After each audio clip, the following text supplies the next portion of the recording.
Sir को न फेंक अपने फलक पर गुरूर से, सर को न फेंक अपने फलक पर गुरूर से, तू खाक से बना है, तेरा घर जमीन है। सलाम, नमस्ते, सत श्री अकाल। मैं हूं आपके साथ हर्षिता मिश्रा और आप देख रहे हैं टाइम्स मेल। हिंदुस्तान की सियासत में जब तक मजहब का जिक्र ना हो तब तक लोकतंत्र अधूरा लगता है। आजाद भारत को विरासत में बड़े बड़े नेता मिले, बड़े राजाओं की रियासतें मिली, कई राजा रानी सांसद और विधायक बने। उसके बाद उनकी औलादें महाराज जी के नाम से भी मशहूर हुईं।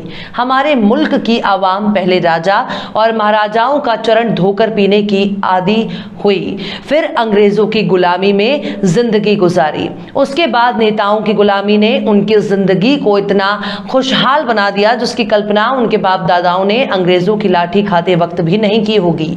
रियासत की रियाया जिंदा रहे या मर जाए, इसकी फिक्र ना तब के राजाओं महाराजाओं को थी और ना ही जमहूरियत के अलम बरदार आज के नेताओं को। बस फर्क इतना है कि पहले के राजा किसी न किसी आराध्य या कुल देवता को अपना भगवान माना करते थे, लेकिन अब के नेता जनता से वोट की भीख मांगकर, जनता से वोट हासिल करके, फिर जनता के माननीय बनकर सदन में पहुंचने के बाद जनता को ही आंख दिखाने लगते हैं और उनको 2 मिनट में सुधारने की गारंटी देने लगते हैं। यह भी हैरानी की बात है कि उत्तर प्रदेश के लखीमपुर खीरी में किसानों की मौत ने पूरे देश को हिला दिया, लेकिन इस वारदात से सबसे ज्यादा सदमा अगर किसी को लगा है तो वो है छत्तीसगढ़ के सिपह सालार भूपेश बघेल। लखीमपुर की वारदात से रायपुर के राज दरबार में आराम फरमा रहे यशस्वी महाराज श्री श्री भूपेश बघेल इतने आहत हो गए हैं कि किसानों की हमदर्दी जताने के लिए सीधे लखनऊ एयरपोर्ट पर प्रकट हो गए। उनके अपने राज्य में दंगों की आग नजर नहीं आ रही थी, अभी छत्तीसगढ़ में मजहबी दंगे अपने पूरे शबाब पर हैं। रियासत की पुलिस दंगाइयों के साथ नजर आ रही है। बघेल की इजाजत के बगैर इस दंगे की छूट दी जा सकती है। छत्तीसगढ़ में अल्पसंख्यक समुदाय खासकर मुसलमानों को आतंकित करने वाली कोई भाजपा सरकार नहीं है, बल्कि कांग्रेस की सरकार है। आखिर कैसे भूपेश बघेल संघी मानसिकता को दिल खोलकर सलाम कर रहे हैं? आखिर कब कब और कैसे कांग्रेस की बघेल सरकार छत्तीसगढ़ में अल्पसंख्यकों पर हमले की जिम्मेदार है? क्या है छत्तीसगढ़ के दंगाई राज्य में तब्दील होने की दास्तां? बताएंगे आपको और भी बहुत कुछ। लेकिन आप अगर हमारे चैनल पर नए हैं और पहली बार हमारी वीडियो को देख रहे हैं तो आप हमारे चैनल टाइम्स मेल को सब्सक्राइब कर लें, वीडियो को लाइक कर दें और बेल आइकन का नोटिफिकेशन बटन भी प्रेस कर दें ताकि बिना देरी हमारी हर खबर आपको मिलती रहे। लौटते हैं खबर की तरफ। कांग्रेस के शाही रियासत छत्तीसगढ़ में जो लोग मुगलों से बदला लेने में नाकाम थे, अब वही लोग बाबर, अकबर और औरंगजेब को सबक सिखाने के लिए मुगलों के हम मजहब मुल्लों और कटुओं से बदला लेकर मुगलों को मुंह तोड़ जवाब दे रहे हैं। छत्तीसगढ़ की तरफ ना तो कांग्रेस के राजकुमार और राजकुमारी झांक रही हैं और राजमाता को तो कोई सुध नहीं है। यूपी का चुनाव है, इसलिए सारा ध्यान बस यूपी पर टिका है। छत्तीसगढ़ इस वक्त दंगों की आग में झुलस रहा है। छत्तीसगढ़ का जिला कबीरधाम, जिसे कवर्धा के नाम से भी जाना जाता है, कवर्धा अपने दोस्ताना और भाईचारे के लिए जाना जाता है क्योंकि इसी इलाके से कबीर पंथ के 4 आचार्य भी हुए हैं। लेकिन हालिया कुछ दिनों से हिंसा की खबरों ने इस इलाके को एक अलग ही नजरिए से देखने पर मजबूर कर दिया। 2 समूहों के बीच एक तनाजे के बाद शुरू हिंसक घटनाओं की शुरुआत हो गई। रविवार 3 अक्टूबर की शाम में ही कवर्धा में कर्फ्यू लगा दिया गया।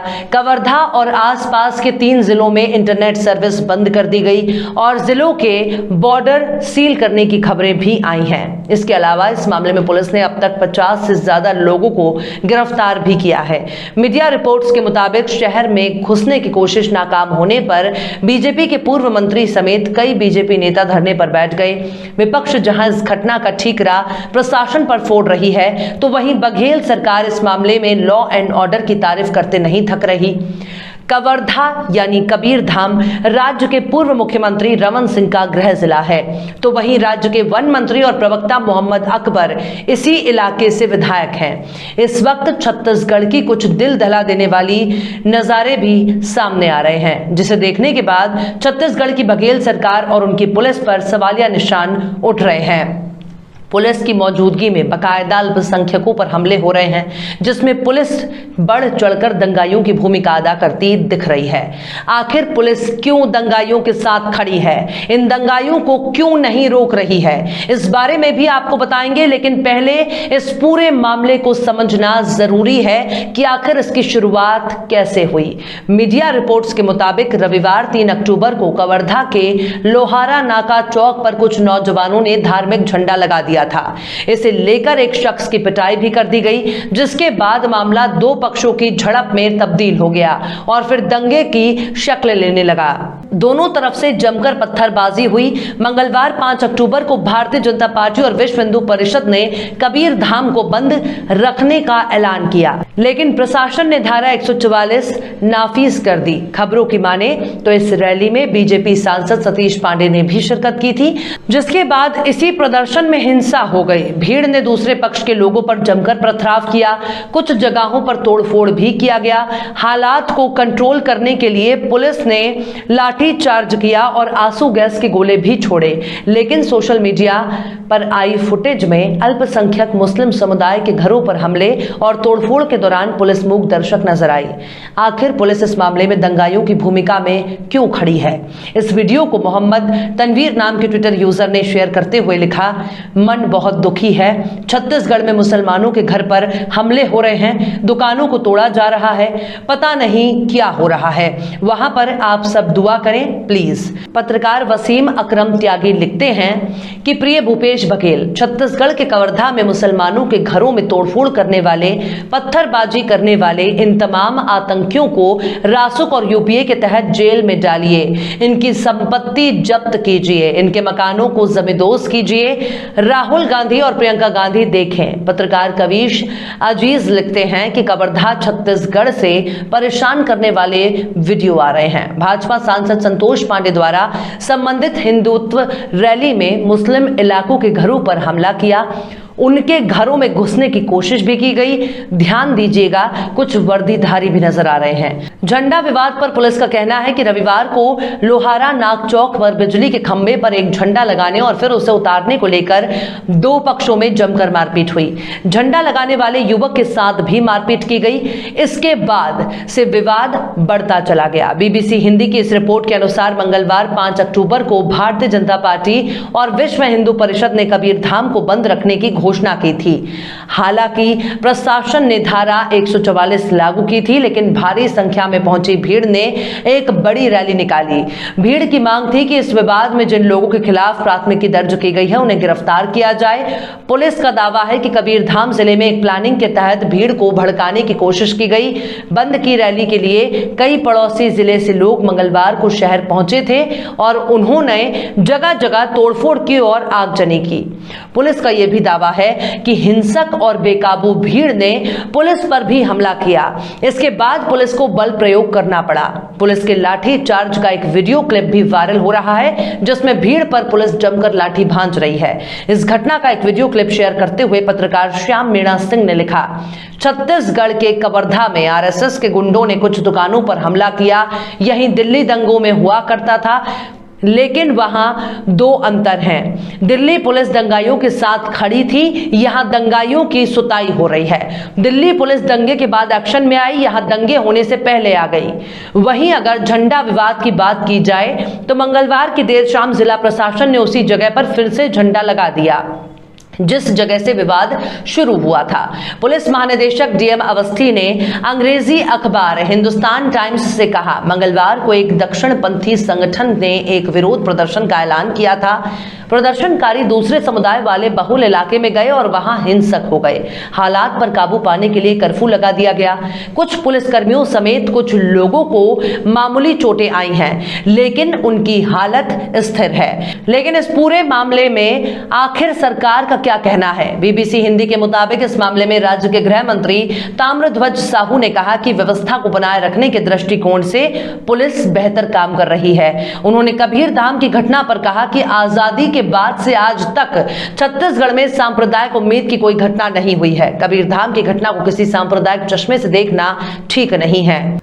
हम ऐसा कोई काम नहीं करते जिससे धार्मिक उन्माद और सांप्रदायिकता बढ़े। हम लोग कोशिश करते हैं कि उसे किस तरीके से रोका जाए। वहीं दैनिक भास्कर की इस रिपोर्ट के मुताबिक कवर्धा में अशांति फैलाने के मामले में सांसद संतोष पांडे अभिषेक समेत 14 के खिलाफ एफआईआर दर्ज की गई है। भास्कर ने लिखा है कि 2 दिन पहले 5 अक्टूबर को शहर में कानून व्यवस्था बिगड़ने और हिंसा के मामले में अब भाजपा के बड़े नेताओं के नाम भी एफआईआर की कॉपी में जोड़ दिए गए हैं। इन नेताओं में राजनांदगांव कवर्धा लोकसभा क्षेत्र के सांसद संतोष पांडे, पूर्व सांसद और पूर्व मुख्यमंत्री डॉक्टर रमन सिंह के बेटे अभिषेक सिंह, पूर्व विधायक मोतीराम चंद्रवंशी, अशोक साहू, भाजपा प्रदेश मंत्री विजय शर्मा, विश्व हिंदू परिषद के जिला प्रमुख नंदलाल चंद्राकर, भाजपा जिलाध्यक्ष अनिल सिंह, भाजपा युवा मोर्चा जिलाध्यक्ष पीयूष ठाकुर समेत वरिष्ठ नेता कैलाश चंद्रवंशी, राजेंद्र चंद्रवंशी, पन्ना चंद्रवंशी, उमंग पांडे, राहुल चौरसिया, भुवनेश्वर चंद्राकर के नाम शामिल हैं। ये सभी कबीरधाम भाजपा के प्रथम पंक्ति के नेता हैं। इससे पहले तक मामले में 59 लोगों की गिरफ्तारी हुई थी, जिन पर बलवा समेत कई धाराएं लगाई गई हैं। लेकिन इस पूरे मामले पर विपक्षी बीजेपी का क्या कहना है? बीजेपी नेता और छत्तीसगढ़ के पूर्व मुख्यमंत्री रमन सिंह ने इस घटना के लिए स्थानीय प्रशासन को जिम्मेदार ठहराते हुए इस घटना को दुर्भाग्यपूर्ण बताया। बीबीसी हिंदी के मुताबिक रमन सिंह ने कहा कि 2 समुदाय के बीच एक मामूली मामले को हल करने में प्रशासन और पुलिस नाकाम रही, जिस वजह से हिंसा और झड़प हुई। रमन सिंह का कहना है कि 2.5 साल के खेल में सरकार इतनी मशगूल है कि उनसे कानून व्यवस्था संभल नहीं रही है और ना ही विकास संभल रहा है। कवर्धा जैसी शांत जगह में अब ये इतनी बड़ी घटना हो जाती है कि लाठी चार्ज करना पड़ जाता है। सरकार को ध्यान देना चाहिए। लेकिन इस दंगे और फसाद के बीच अगर मुख्यमंत्री भूपेश बघेल पर गौर किया जाए तो वो इस वक्त झाल और मंजीरा बजा रहे हैं।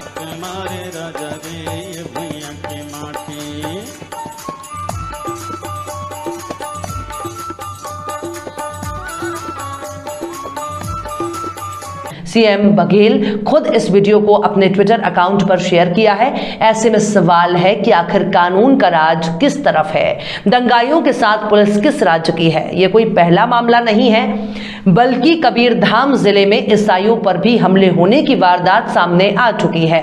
भूपेश बघेल की सरकार और पुलिस कितनी बहादुर है, इसका अंदाजा आप इसी बात से लगा सकते हैं कि हिंदू संगठनों के कार्यकर्ताओं ने पुलिस थाने में घुसकर पुलिस अधिकारियों के सामने ही ईसाई पादरी को पीट दिया था। ऐसे में सवाल है कि भूपेश बघेल आखिर किसके साथ खड़े हैं? जरा सोचिएगा।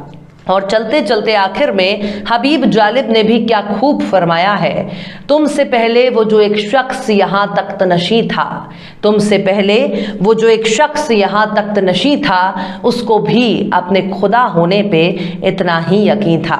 फिलहाल इस वीडियो में बस इतना ही। ये वीडियो आपको कैसा लगा कमेंट बॉक्स में आप जरूर बताइए। वीडियो पसंद आए तो लाइक करें। हमारे वीडियो लिंक को फेसबुक, ट्विटर, व्हाट्सएप पर अपने रिश्तेदार, यार, दोस्तों को भी शेयर करें। और बेबाक, निष्पक्ष, स्वतंत्र पत्रकारिता को सपोर्ट करने के लिए आप हमारे YouTube चैनल टाइम्स मेल को जरूर सब्सक्राइब करें। और हाँ, बेल आइकन की घंटी वाली बटन आप जरूर दबा दें ताकि आपको हमारे आने वाले नए वीडियो की नोटिफिकेशन फौरन ही मिल जाए। फिर मिलते हैं किसी और वीडियो में एक नई खबर के साथ। हर्षिता मिश्रा को दीजिए इजाजत।